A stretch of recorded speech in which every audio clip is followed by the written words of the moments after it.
તો મારા વાલા, આપણે જે મનોરથ કરીએ છીએ ને એ આપણા ઘરે આપણા માથે બિરાજતા આપણા ઠાકોરજી પૂર્ણ કરે છે, કરે જ કરે છે. આ સત્સંગી બેન રાજકોટવાળા સાંભળતા હશે તો આજે પાછા વ્રજની સુધી લેશે, કારણ કે એનો મનોરથ હતો અને વલ્લભે પૂરો કર્યો. તો વ્રજ એ વ્રજ છે. અત્યારે સંકેતવન, કાલે મહાપ્રભુજીના બેઠકજીનું અનુસંધાન. એક સમયે સવારના કૃષ્ણ નંદાલયમાં કલેવું કરી રહ્યા હતા. ત્યાં એક વ્રજ ભક્તે પાછળથી આવીને સંકેતની ભાષામાં સંદેશ દીધો કે વનમાં એક ગાય વિયાય છે, દુઃખી છે. સાંભળતા જ પ્રભુ ઊભા થઈ ગયા. કીર્તન છે. દોડ્યા, મૂરની લણ લીધી, લાકડી ન લીધી, કોઈ સખાને પણ બોલાવ્યા નહીં. બહુ સરસ કીર્તન છે. આ એનો ભાવ છે. મા યશોદાજી આશ્ચર્યમગ્ન થઈ ગયા. આ તો સાચું છે કે સ્વપ્ન છે? લાલન કેમ આમ પધાર્યા હશે? ભક્તાભિલાષા ચરિતાનુસારી, ભગવાન તો ભક્ત સુખ માટે દોડે છે. વનમાં વિરહ વાકુળ સખીને લીલામગ્ન કરી દીધા. પરમાનંદ દાસજી ગાય છે, જો આવ્યું એ કીર્તન. પીછવા રે હે બોલ સુનાયો ગ્વાલિન, કમલ નયન પ્યારો કરત કલેવું, કોરન મુખ મેં લાયો. એકચ્યુઅલી ગાય નહોતી વિયાણી, માનું ગાયનું હતું. રાધાજી બોલાવતા હતા એટલે સંકેતની ભાષામાં કહ્યું કે ગાય દુઃખી છે. રાધાજી ઠાકોરજીવાના વિરહમાં હતા એટલે દોડ્યા. માં ક્યાં, અત્યારમાં ક્યાં આવેલો? સખા નહીં, કોઈ મુરલી નહીં, કામળી ન લીધી, લકુટી ન લીધી ને ક્યાં દોડ્યો? પણ રાધાજીના વિરહની વાત કરી તો ઠાકોરજી દોડ્યા. પીછવા રે તે બોલ સુનાયો, પાછળથી અવાજ આવ્યો. કીર્તનોમાં એટલી અદ્ભુત લીલાઓ છે બધી. જો સમજમાં આવી જાય તો કીર્તન ગાતા ગાતા એ લીલાના દર્શન થયા વિના ના રહે. ઘણાની વાણી એવી હોય ને, એ વર્ણન કરતા હોય તો આપણને એ દ્રશ્ય નજરે તરે એમ થાય ઓહો. આપણે નંદબાવાને ડેલીએ પહોંચી ગયા, નંદબાવાના દર્શન થયા ને, યશોદાજીના થયા ને, દોયડા એનાય થયા ને. આ કીર્તનોમાં એવું સામર્થ્ય છે. બોલો વલ્લભાધીશ. મધુરાષ્ટક.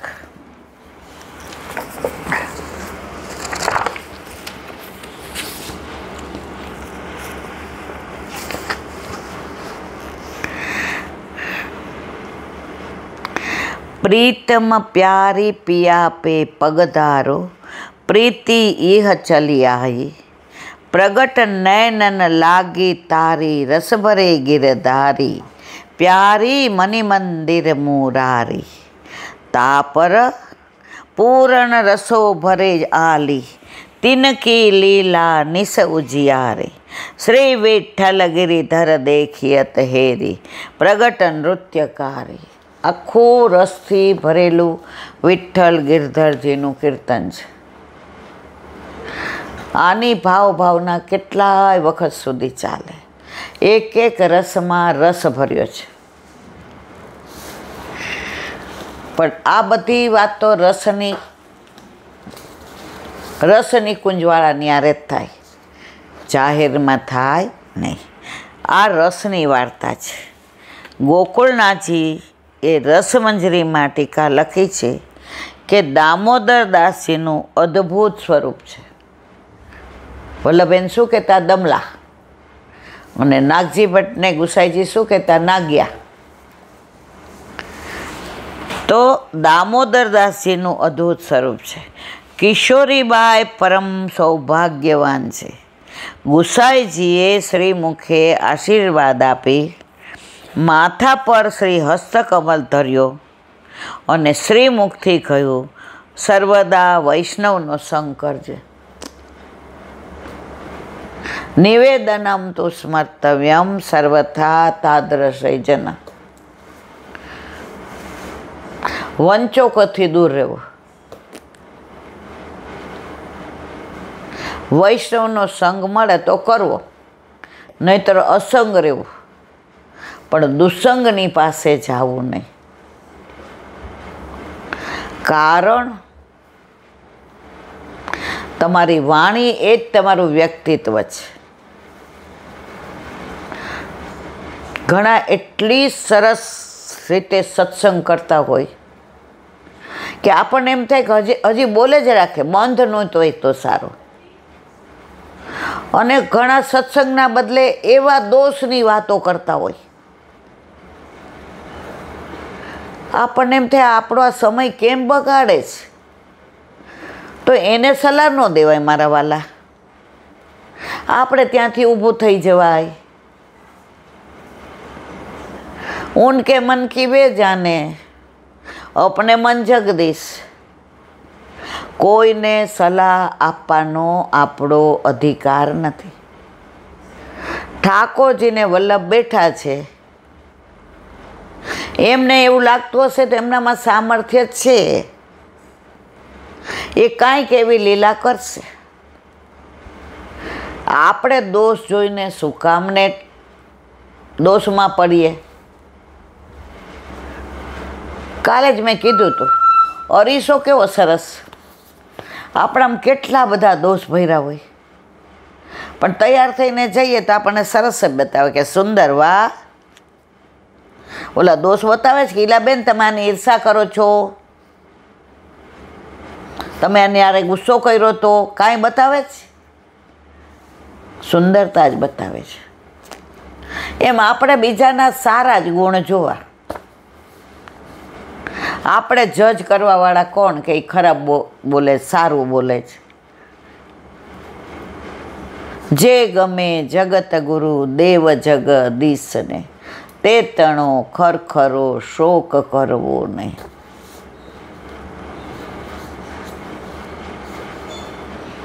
ઓલો કોણ હાસ્યકાર થાનનો? સાબુદ્દીન રાઠોડ. એના હાસ્યના જોકમાં આવે છે એ કે ટીચર મારા ભાઈબંધને જોડી નાખે, મારે તો બહાર આવીને મારા ભાઈબંધ કે માર્યો એની આમ મને કાંઈ વાંધો નથી, પણ હું કામ માર્યો એ તો કયો.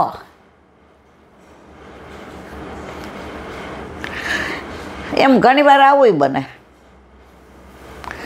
તથે તથ લીલે, આ એની લીલાઓ, તારી દરેક લીલા મને કબૂલ મંજૂર. ચાચા હરિવંશજી ત્યાં બેઠા હતા.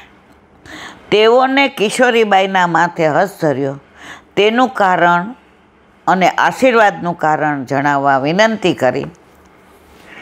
ત્યારે આપ શ્રીએ શ્રીમુખથી કહ્યું, ભગવદીયનું સ્વરૂપ ગંગાજળ રૂપ છે. ભગવદીયને મળવાથી અમારા સ્વરૂપ જાણશે. ભગવદીઓનો સત્સંગ કરો, તેમના હાથનો મહાપ્રસાદ લેવો. તેમજ ગોપ્ય વાત કહી કિશોરીબાઈ ફરી ભૂતલ પર જન્મ લેશે, તે ગોકુળનાથજીના વહુજી થશે, તે હૃદયમાં રાખજો. કિશોરીબાઈનું સ્વરૂપ એટલું તેજસ્વી, સુંદર, સરસ હતું કે માથે હાથ મૂક્યો તો ચાચા હરિવંશરાયજીએ પૂછ્યું કે આ સમજાયું નહીં ચાચાજી, કિશોરીબાઈનું સ્વરૂપ લીલામાં પહોંચ્યા પછી ગોકુળનાથજીના વહુજી પાર્વતી વહુજી થશે. તો પાર્વતી વહુજી કોનું સ્વરૂપ છે? કિશોરીબાઈનું. શ્રી ઠાકોરજીએ ગોપી સાથે સંબંધ વધારી તેમના બધા દોષ દૂર કરી.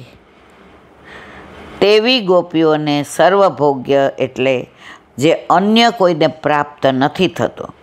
ફક્ત શ્રી પ્રભુના વેણુનાદના શ્રવણ દ્વારા જીવ પ્રાપ્ત કરી શકે તેવાઓને અધર સુધાનું અમૃતપાન કરાવ્યું હતું.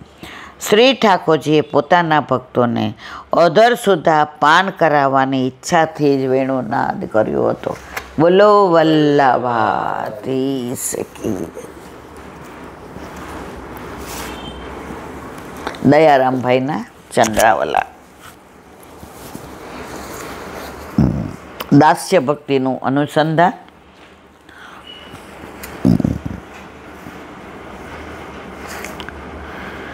જેને માથે પુરુષોત્તમ જેવા પતિ બિરાજે છે તે દાસ દાસીને સદાના માટે સૌભાગ્ય પ્રાપ્ત થયેલું. આપણા ઘરે આપણા માથે આપણા ઠાકોરજી વિરાજતા હોય તો આપણે સદા સોહાગણ છે. એક જન્મ પૂરતો જે પતિ છે એ જાય ત્યારે બધા કે વિધવા, પણ આપણે તો બધા સદા સુહાગણ છે. એમાં તમે આવી જાઓ ગોપી ભાવ. મારો પતિ છે જ તમારો પતિ છે, કારણ કે ગોપી ભાવ આવે તો જ સેવા કરી શકો. ચલ સખી સોતન કે ઘર જઈએ, માન ઘટે તો કહાં ઘટે, પીયું કે દર્શન તો પઈએ.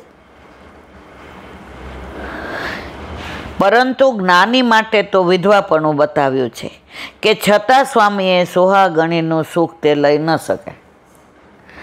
ઠાકોરજી નથી પધરાવતા એની દશા એ જ છે. ઘણા નહીં પરણે પણ સાસરે ન જાય. અમારા કાંઠિયાવાડમાં એક કહેવત છે, કુંવાર ઘડા ઉતાર્યા. લગ્ન કરીને પછી કોઈ દી ગઈ જ ન હોય કે કાં એને મા બાપે કુંવાર ઘડા ઉતાર્યા. કહેવાય પરણેલી પણ ક્યાં જાય છે? કહેવાય વૈષ્ણવ બ્રહ્મ સંબંધ લીધો પણ ઠાકોરજી ન હોય તો સૌભાગ્યવતી ના ગણાય. પોતાને બ્રહ્મ માનવાથી બ્રહ્મ બની જવાતું નથી. જીવ તો ઈશ્વરીય અંશ છે. અણુમાં પણ અણુ જોઈ શકાય જ નહીં આવો આ જીવ છે. ક્યાં બ્રહ્મ ને ક્યાં જીવ, ક્યાં સૂર્ય અને ક્યાં મીણબત્તી. એક હવાના ઝોકામાં ઉડી જાય. જીવ અંશ છે, પૂર્ણ નથી. શિવોહમ કહેવાવાળા શિવ બની શકતા નથી. જેમ રાજા તે રાજા જ છે, તેની રાણી તે રાણી છે. રાણી સમજે કે હું રાજાની રાણી, મને કોઈ રાજા કહે, પરંતુ કોઈ નહીં કહે તેને તો રાણી જ કહેશે. તેમ કોઈના કહેવાથી રાજા થઈ શકાતું નથી. તેવી જ રીતે જ્ઞાની પોતાના મનથી એમ માને છે કે હું બ્રહ્મ છું, તેથી બ્રહ્મ થવાતું નથી અને જગત પણ આ વાતને માનતું નથી. જ્ઞાનીની દશા ઘણીવાર શોચનીય થઈ જાય છે. બ્રહ્મ બનવા જાય, બની ન શકે તો દાસ ધર્મ તો અપનાવી જ ન શકે. લાખો ગાઉનું છેટું પડી જાય છે, કેમ કે અહમ તેનું મળતું નથી. હું આવો જ્ઞાની, હું આટલું જાણું, મને આટલું આવડે, મારા જેવું કોઈ નહીં. આ અહમ, એ અહમ એને પછાડે. પુષ્ટિ માર્ગમાં દીનતા હોય તો ઠાકોરજીને બહુ વાલા લાગે. પણ દીનતા એટલે હોશિયાળાપણું ને, અમે તો કાંઈ ન હોય ને અમે ના, એવા નહીં. ખુમારી તો વલ્લભના છીએ નહીં, પણ દીનતા કેવી? ભલે ને હું કાંઈ ન જાણું, મને કાંઈ ન આવડે, પણ તોય મારા વલ્લભે ઠાકોરજી મારા માથે પધરાવી દીધા છે. જેવો તેવો છુપણ તારો, હાથ પકડ પ્રભુ મારો. બધા આચાર્યો એમ કે સારો એ મારો, મારો વલ્લભ એમ કે મારો એ સારો. બસ ઓલી ચાંડાળી હોય એના લગ્ન રાજા હારે થાય, પછી એને બધા રાણી કે ચાંડાલી કે? રાણી કહે ને. એમ આપણે ગમે એવા છીએ. કોના છીએ? વલ્લભના. અને વલ્લભે આપણા પર વિશ્વાસ કરીને ઠાકોરજી પધરાવી દીધા. પછી ભલે ને ચાંડાલી હતા, પણ હવે આપણે કેવા થઈ ગયા ને.